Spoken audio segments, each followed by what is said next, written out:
Rimi kitchen and গার্মেন্টসের পক্ষ থেকে তোমাদেরকে জানাই অনেক অনেক ভালোবাসা। তো আজকে রান্না করব টক ডাল। ডালগুলি ভালো করে ধুয়ে আমি সেদ্ধ বসিয়ে দিলাম। ডাল মোটামুটি সেদ্ধ হয়ে যাওয়ার পর এতে টুকরো করে কেটে রাখা আমগুলি দিয়ে দেব। এই প্রচণ্ড গরমে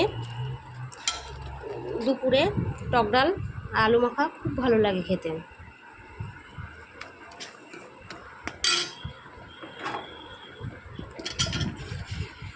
এবার জল দিয়ে দেবো।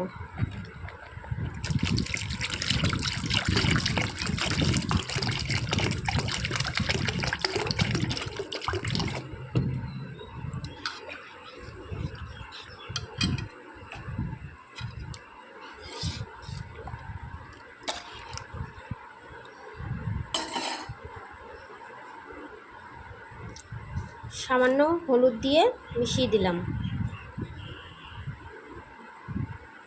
নুন দেব পরিমাণ মতো।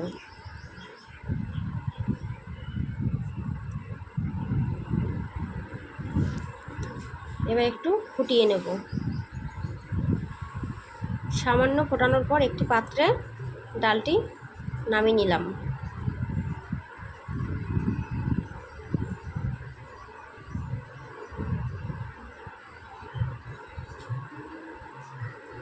কড়াইতে তেল গরম করে সর্ষে এবং শুকনো লঙ্কা ফোড়ন দিলাম।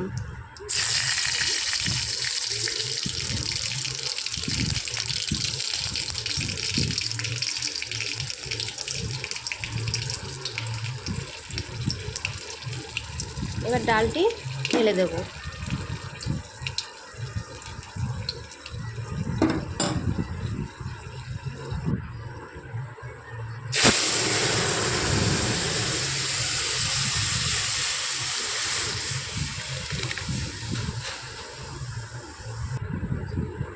চিনি দিলাম পরিমাণ মতো।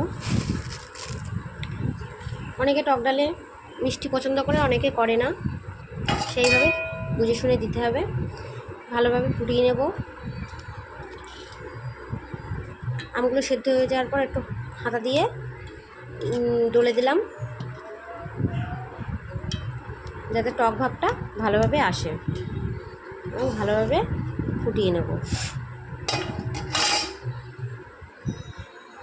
এই টক ডাল আমাদের বাড়িতে প্রায় রোজই হয় এবং গরমের হাত থেকে খুবই স্বস্তি পাওয়া যায়। টক ডাল আলু মাখা খুবই ভালো লাগে। তোমাদের কেমন লাগলো জানিও এবং আমার পাশে